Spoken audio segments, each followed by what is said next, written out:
of fantasy football, in my opinion at least. Now, I might be biased, from CBS Sports. Dave Richard. Good morning, Dave. Why do you always use lovely as the first word to describe me? Because you are lovely. You're a lovely human. I mean, what do you want me? Okay, joining us right now from CBS Sports, the hateful Dave Richard. Yeah, he likes that. That work? You heard my reaction.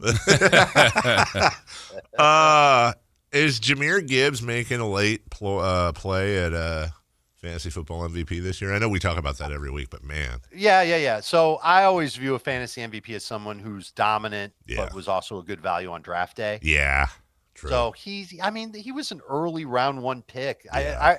I was watching the game last night. And I was thinking to myself about all the people that reached out to me on social media and email. How can you rank Jahmyr Gibbs that high when David Montgomery's there? And I'm like, I think those people have their answer by now. And Montgomery had a touchdown too yesterday. Yeah. He did, and he looked okay on the run, and just the Cowboys had a hard time tackling. Yeah. They've got some issues on defense still, even with all the trades they've made. But the bottom line is that I think the takeaway for fantasy managers is when you're drafting players and you're worried about another player hurting them, really consider how good is that other player. And are they as good as the main player that you're considering? And usually that main player is younger and certainly more explosive. And I think buying into youth and buying into explosiveness are two things that go well in fantasy most of the time.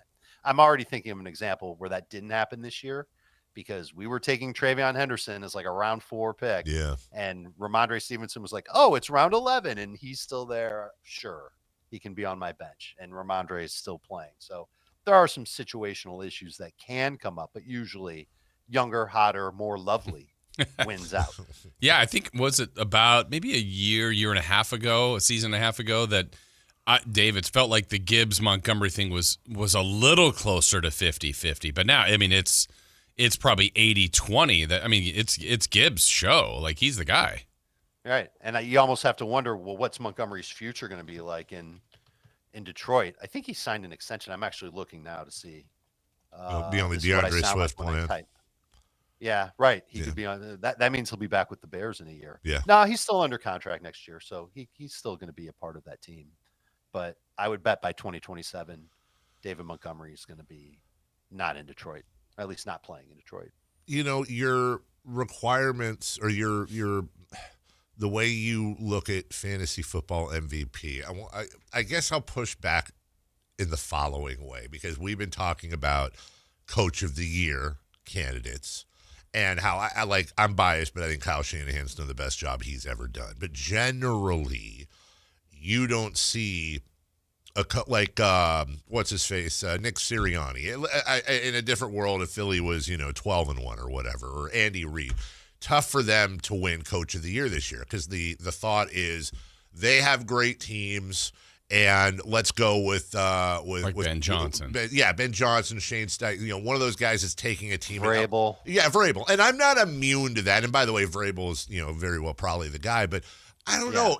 Do we, just like with a fantasy football high pick, how many times have we seen over the last? We talk about it all the time, David. The last 5 years, you look at the number 1 picks in the draft, and McCaffrey was hurt this year. Jonathan Taylor was hurt that year. Do we do the same thing with coaches, with players, where we discredit them and the how difficult it is to live up to heightened expectations? Sure, but at the same time, I think the coaches who warrant consideration get it, and ultimately it comes down to not just the coach, but what's the record? And where is this team in the standings? And the Niners are saddled in the NFC West, where Seattle's having a great year. Yeah. The Rams are having a great year. And it's not Kyle Shanahan. I agree with you. Like, Kyle Shanahan is absolutely a candidate for Coach of the Year. What he has done, turning chicken into chicken salad, has been outstanding. Like, it goes beyond all the things about Shanahan, which is genius play caller, play designer, leader of men. Like, this is really like next level stuff for Kyle Shanahan, which we knew he had, but now we're seeing it. It's just that the 49ers aren't running away with the NFC West, whereas here are the Patriots with a second-year quarterback running away with the AFC East, away from Buffalo of all teams. Yeah. And Vrabel's in his first year there. So I think he's going to get a little bit more credit for that than Kyle Shanahan going into the kitchen and, whipping up an amazing meal. I'm a fat guy, so I'm always going to use I'm with you. I'm with you. Whipping up an amazing meal when all he has is Spam and cornstarch. At least on defense. On offense, he still has all the accoutrements. Underrated. That's a by the challenge. way. Yeah, coat your Spam and cornstarch. Yeah. Maybe get a nice something out of that. nice coating on there. You guys are gross. Dave, what about specifically for this week? They don't play till Monday, but a challenge if anybody has a guy like Justin Herbert who has surgery and allegedly wants to play. What do you do? I guess it's always what are your options, but what do you think about Herbert this week? You try and find another quarterback, and you don't want to trust Justin Herbert against the Eagles defense. I know Jalen Carter's not going to play. I still think it's a really tough spot for him when you know he's not at 100%. You know that he's not going to be able to function like a normal, healthy quarterback would. And I think that's going to have a trickle-down effect across the board. I also think that the Chargers' offensive line issues are not in the rearview mirror. We saw a great run by Kamani Vidal last week, but I saw anyway on the film, still a lot of bad blocking, an offensive line that struggled with the Raiders pass rush. Max Crosby is an animal. But this is a step up in class and a tougher matchup for this Chargers O-line. I think it's going to be tough. So what does that mean? I don't know if they're going to be able to run the ball that well. I don't think Justin Herbert's going to have a lot of time to throw. Is he going to feel comfortable throwing? I'm starting to get the sense that this could be one of those ugly, low-scoring games where Philadelphia can just kind of grind their way to victory, and the Chargers don't put up a lot of points. The total's 41.5. That's not a high total for these two teams especially. And the other point I'll make is that it's hard to replace a quarterback. If you're in a regular 12-team league, the waiver wire, you've got to look at, you got me? Yeah, got you now. Yeah, okay. We lost you. Yeah, sorry about that. All right, so there's just not going to be a lot on the waiver wire. Tyrod Taylor might be your best option if you're looking to find a plan B from Justin Herbert, and that's kind of gross. I was very excited to ask you this question watching the game last night. So go for it. I know what the rules are, and I follow the rules. Let me give you an example, though. So in my PPR league where we love scoring, the average winning team probably, just to give you context, scores 150, 160 points. That's your average winning score, I would say. And last night, and obviously a bit of an outlier, but Brandon Aubrey, for my team, had 37 points last night as a kicker. Is Aubrey a guy that you could feel comfortable about, for example, next year saying, well, maybe it isn't the last round or second to last round? I'm not advocating 7th or 8th round, but is he good enough to where you could see making an exception for him in drafts? Only if your league has very unique scoring for kickers, and it sounds like yours does. We have bonuses. Right. The bonuses have that. Do you know off the top of your head what the bonuses are? I know you get, I think it's 3 points up to 40. And then I think it's an extra 2 for 40 to 50, an extra 4, 50 to 60, and an extra 10 over 60.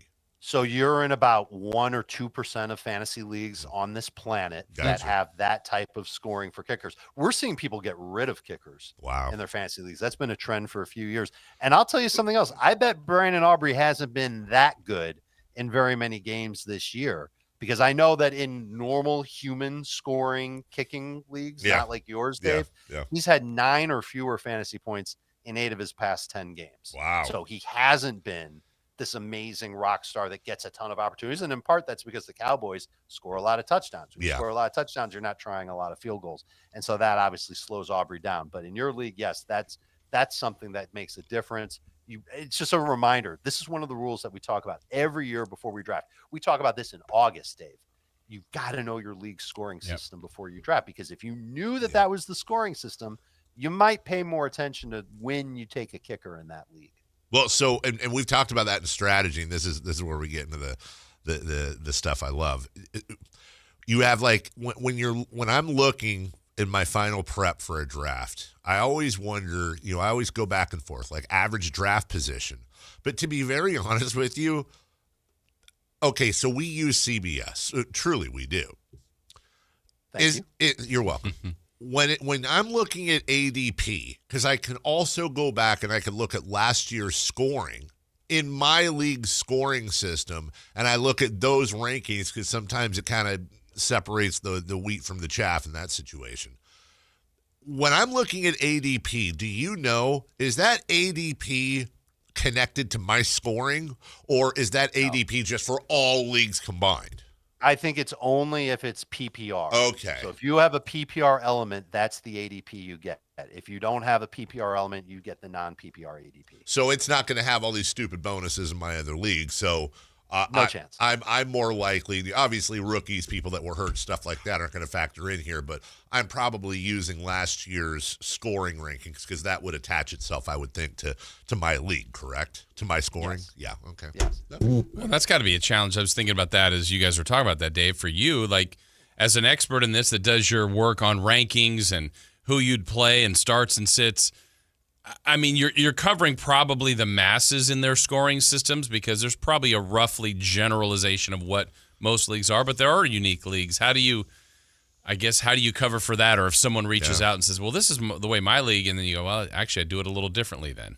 Right. So in those unique leagues, obviously, you've got to take into context what those scoring differences are. And when I'm asked that question, I answer it just based on what the scoring changes are. But I think for the most part, people can look at a rank list and they'll know, okay, if it's PPR, maybe I tone it down a little bit if it's because my league is half PPR.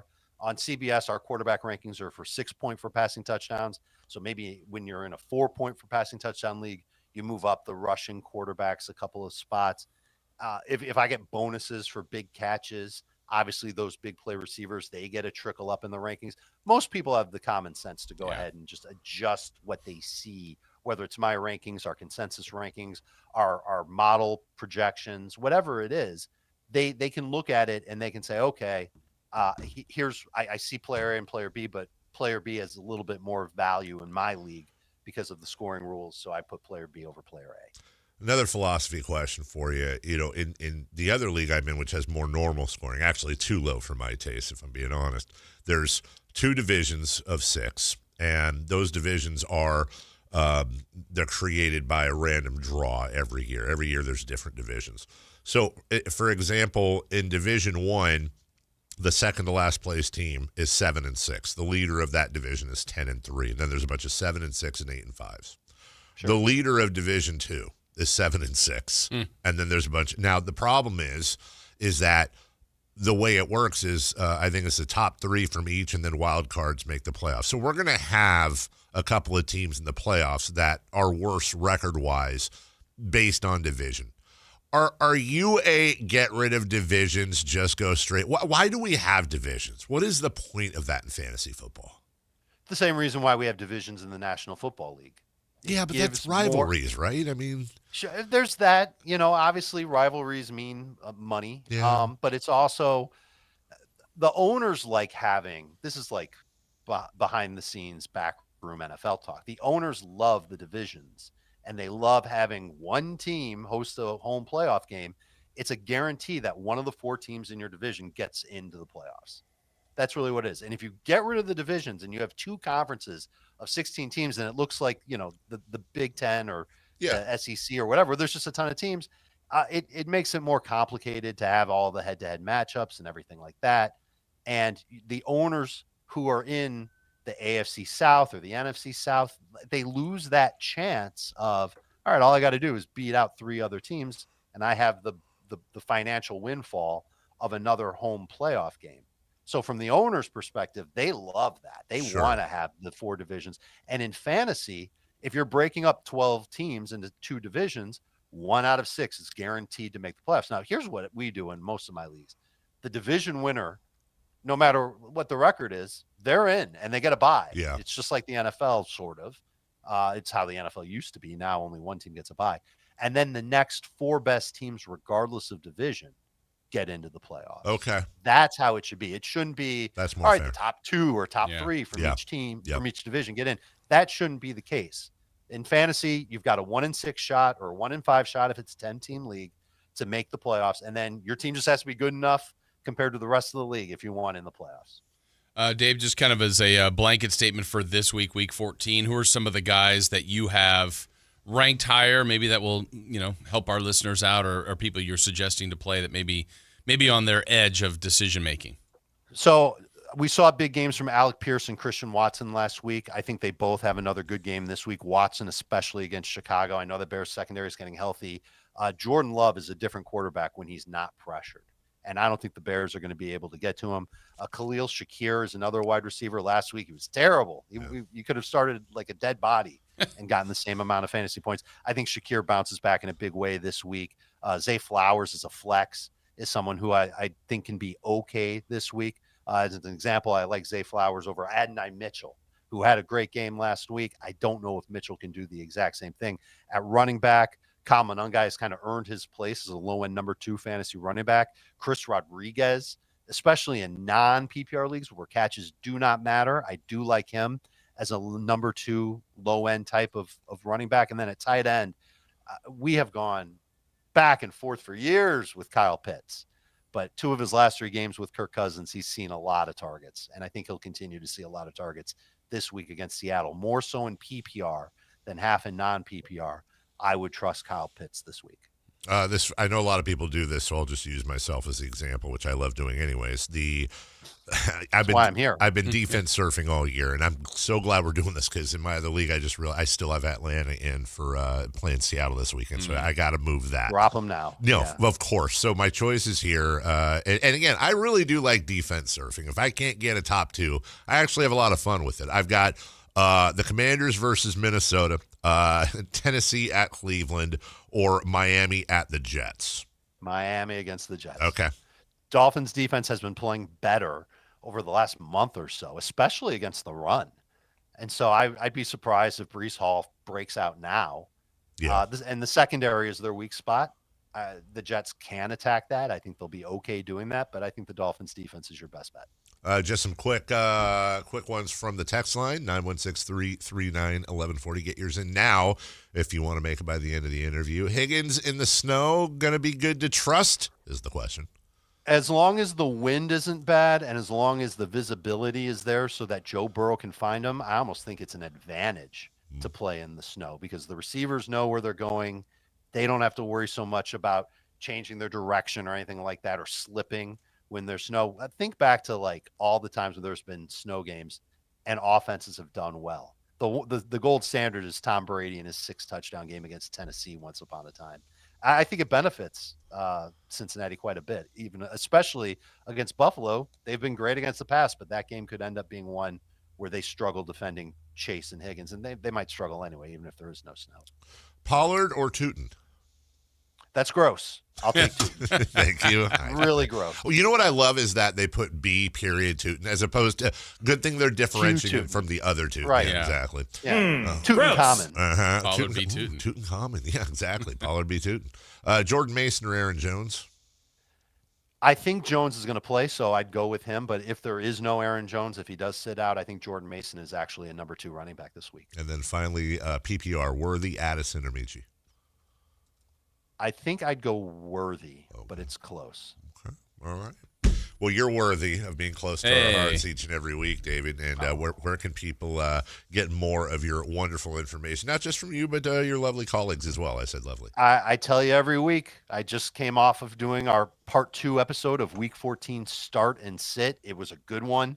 We get into a lot of the NFC home games on Friday's episode. Thursday's episode was the AFC home games. But we touch on every single player every single week to help you win in every single fantasy football league you're in. All you have to do is go to youtube.com, search for Fantasy Football Today, and you'll find us and you'll subscribe to us and you will be aware of every video. We have a live Q&A today at around, I think it's going to be around 9:30 your time, Dave. So if the text line has more questions, they could just log on to YouTube at that time, ask their questions, and we'll answer them live. And I'm sorry to put you on the spot. Are you doing I'll keep it vague, so if you say no, we can just keep it a secret.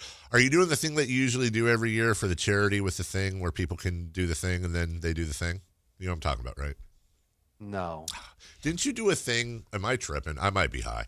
Didn't you do a thing where like it was a donation to St. Jude's or something and you would get like a personal breakdown of some fantasy football questions? We do that in August. In August, okay. That's our August thing. It's No one wants a breakdown of their fantasy team when the season's over. I'm just saying it's a holiday, so I tell me why I lost in fantasy this year, please, and I'll make I'll tell you why. All right, I want to make sure I wanted to make sure to plug that if that was happening because the one thing that I do every week 17 is do. pick a good luck player to put on your bench. And I've already settled on who it'll be. And I'll tell you before week 17. So wait. That's a tease for the GLP of the year. All right. Good luck player. All right. Well, that's good. Awesome. Great.